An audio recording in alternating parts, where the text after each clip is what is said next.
I love it. Yeah. How far away were we from making Adam cry? He teared up at one point. I was so proud of him. But we didn't have any tissues, otherwise I'd have pushed him again and pushed him over the edge. Or a coffee. Yeah. I've lots and lots of questions. I imagine you're gonna be busy at drinks after, right? As lots of people want to ask, oh, but what about this? And how about if you treated the business differently? There's lots of scenario-based questions. I kind of don't want to cover any of them because that's kind of technical. I think what I would love you guys, maybe it's our last question, for those that are looking at this as their first experience of what financial planning looks like, what would you like them to take away from what they saw here? Can I go first? Yeah. That we don't have to know everything in the moment. It's a series of collaborative conversations that we have with people. There's a lot of technical underpin that goes with what we do, but that isn't necessarily what's right in the client's face right from the start. It's get to know that person, build the relationship.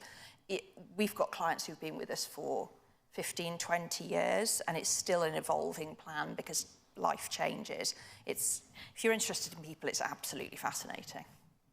Becca? Yeah, I think that's the main thing. You know, there's a big misconception that you have to be really good at maths or really interested in numbers and probably a bit straight-laced and boring.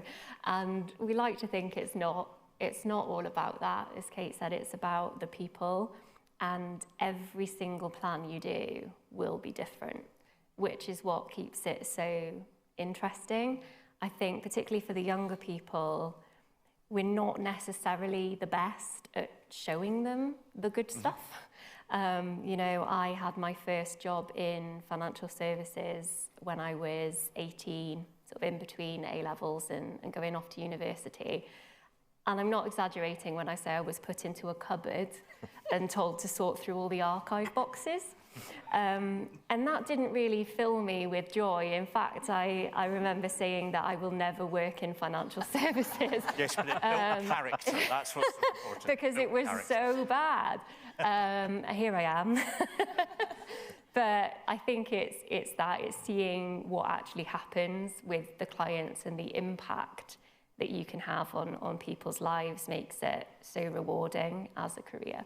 Awesome. So I think I think we should pause for a moment and just reflect on the fact that you're doing this in front of not only a live audience on stage with photographers, getting recorded. You've got the next generation, so you're wanting to act as role models. You've got your peers in the room. You know that they're critiquing you and comparing themselves. And then you've got providers in the room who love to criticise everybody else but themselves. Please, please, please save your biggest applause for the day for the 2 stars of the show.